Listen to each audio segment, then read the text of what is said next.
Hello and welcome to this video on the total lunar eclipse of the heart. Just kidding, of Pisces. It's an interesting time.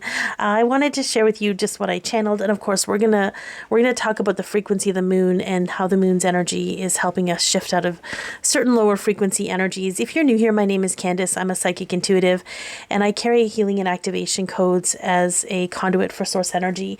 When it comes to the frequency of the moon, I talk about the lower vibrational energies that we are shifting and purging out of.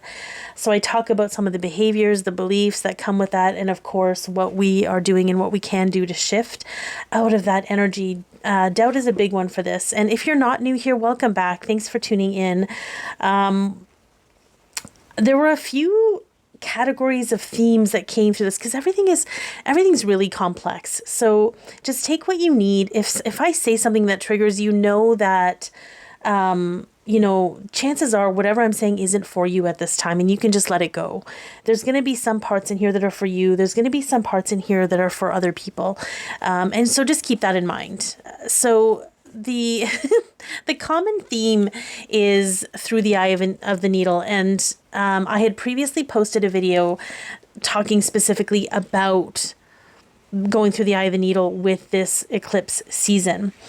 But this is specifically nuanced to this lunar eclipse in Pisces. So we have, and I'm going to share with you what I channeled in writing. Grief, sovereignty, detachment, unable to sustain certain things in life, relationships, habits. We can't, not one more day. People feel like I cannot do this one more day, almost being forced into surrender until something shifts. The difficulty of not being able to surrender or struggling with surrender, accepting the change that's happening, releasing control, allowing the unfolding of things, awareness of what we're attached to. Some of you may need to forgive yourselves or other people to move on and to really untether yourself from past experiences, new depths of self-consideration, new and intense physical sensitivities, a deep knowing that it's okay when it doesn't feel like it's okay, emotional release, either intentionally emotional, like really giving yourself the space.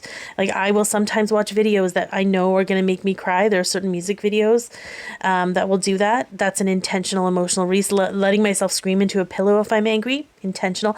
Some of them are not intentional. Some of them kind of come out of the blue, waves of grief that both belong to you and the collective of everybody going through some sort of shift and change. And when we release the past, we release what we've been attached to, and there's grief in that. Letting go of the need to save people, control your circumstances, letting go of the need to know, letting go of fear. Okay, becoming aliens. For some of you, you're going to start to feel like an alien in the places and with the people you used to feel familiar with. Might be family members, might be groups of friends. Anger and frustration with timing, but also being guided to find that sacred space within. And a lot of people are going to turn to meditation at this time and put the mind into receivership. So this is what made me giggle. The first thing that came through was dumpster fire as art. This is the fire that's going to burn our way through this shift. Intentional chaos, but unable to grasp what that chaos is. You kind of just have to let it unfold. You ever see those tweets where people describe something and they're like, I had no idea where this was going at every turn. It's kind of like that. You kind of just have to ride it out at this time. You can't mess this up because you're actually not at the wheel, but you can create ease for yourself in embracing the unknown.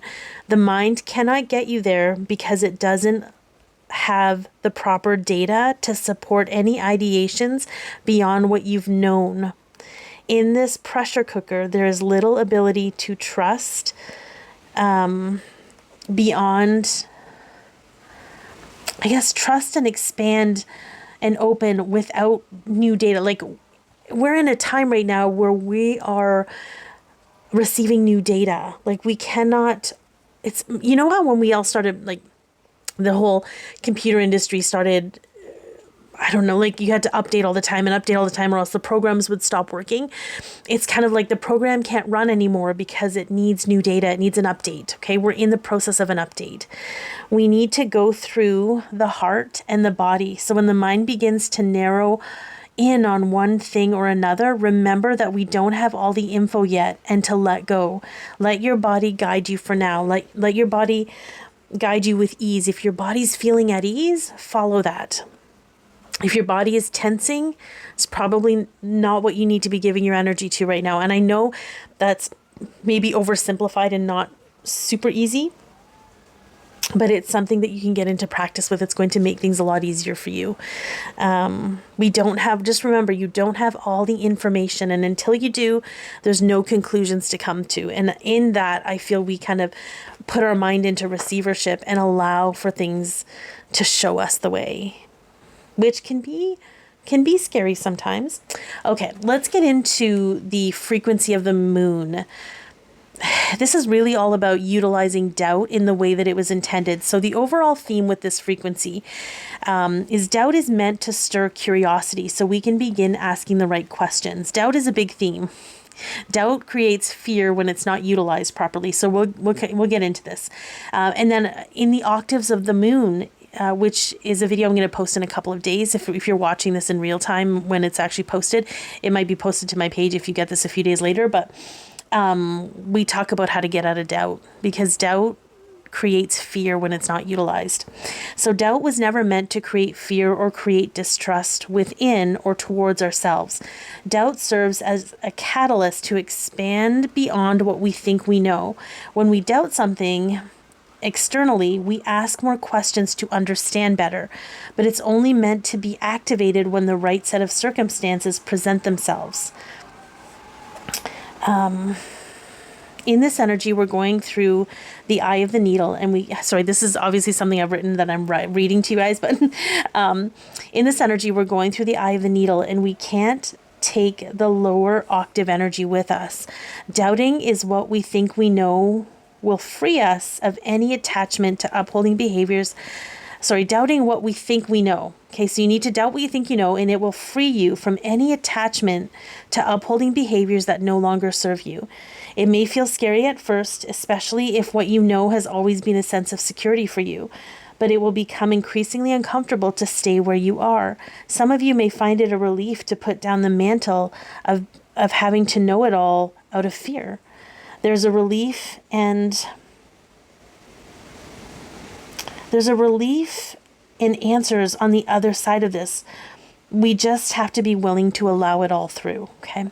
So in the frequency of the energy, the way that the fear shows up, we have a fear of getting things wrong, and we have a fear of the truth or having hope. And this whole energy of the moon is bringing out in us a desire to be fully accepted in our truth, okay? There's a belief that if you don't have it all figured out and you don't know everything, that you are a failure and will be deemed unlovable. This is a deep, deep-rooted fear and belief. And whether this resonates or not, okay, because I get into the uncomfortable aspects of behavior where it kind of feels a little bit cringy, but it's not about judgment. It's about awareness. So you know what's moving out of you and where you've been, okay? So in this belief, you toggle between doubting yourself or being paranoid of others, including source, without the information, and remain stuck in a frozen cycle without a way beyond the conditioned mind. So this belief that if you don't have it all figured out and you don't know everything, you'll be a failure and will be deemed unlovable, creates the behavior of doubting yourself and feeling paranoid of others if you don't have all the information. And you just kind of stay stuck seeking information from the same places without the same. Imagine, getting your information from one place, but it's not really serving the truth of what you know. The root of the issue is that you were never taught, or that you were taught to conform and rely solely on what the mind can understand, and out of fear stay small and confined in your life.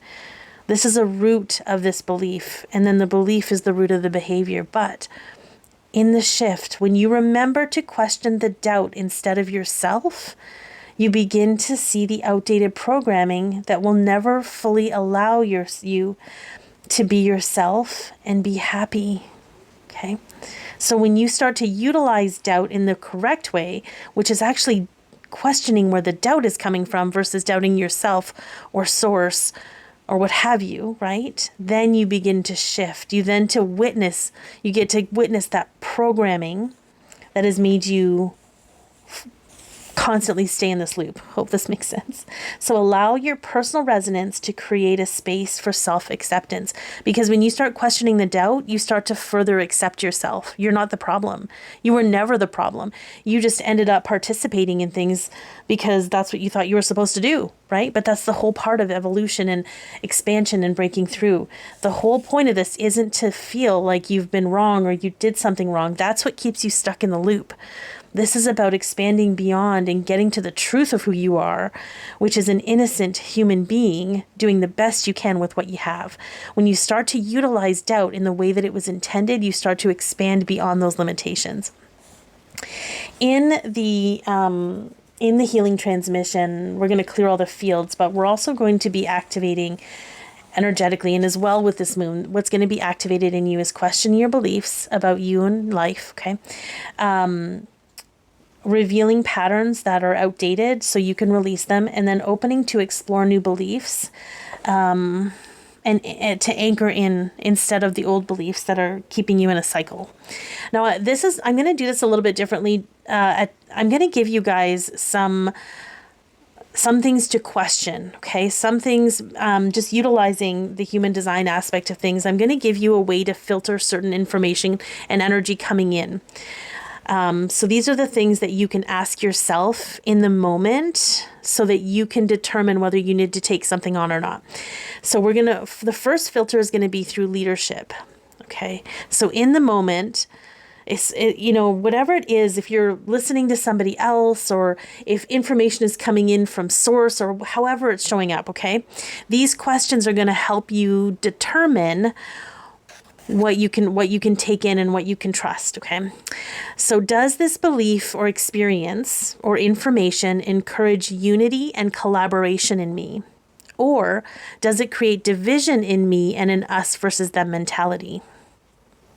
Okay, if it encourages unity and collaboration, it's in alignment, it feels good, your body's going to respond, okay? If it creates division, it's going to create more doubt and fear.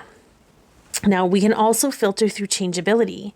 Does this belief, experience, or information feel magical and fluid to me? Or does it make me feel meh about life or in polarity or defensive about things? If it feels magical and fluid, it's in alignment. If it makes you feel defensive or disenchanted or blah about life, it's not in alignment with your truth. Okay. The last filter is through acceptance. Okay. Does this belief, experience, information allow me to lovingly accept myself? Or is it making it hard to be me? If it's allowing you to lovingly accept yourself, it's in alignment with your truth.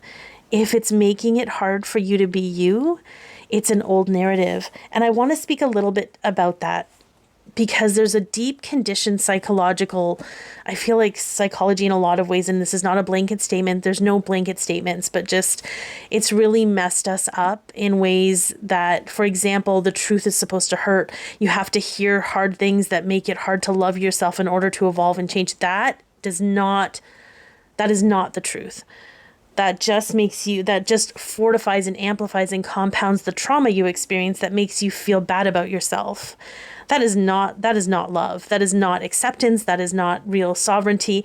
And this is not about diminishing, like even crucifying ourselves over the mistakes we've made. We're human. How do we learn? We learn through mistake. If you feel cringy about something, I say this all the time. If you feel cringy about something, if you feel like embarrassed about something, it's because whatever that is no longer in resonance with you, and you've evolved beyond it.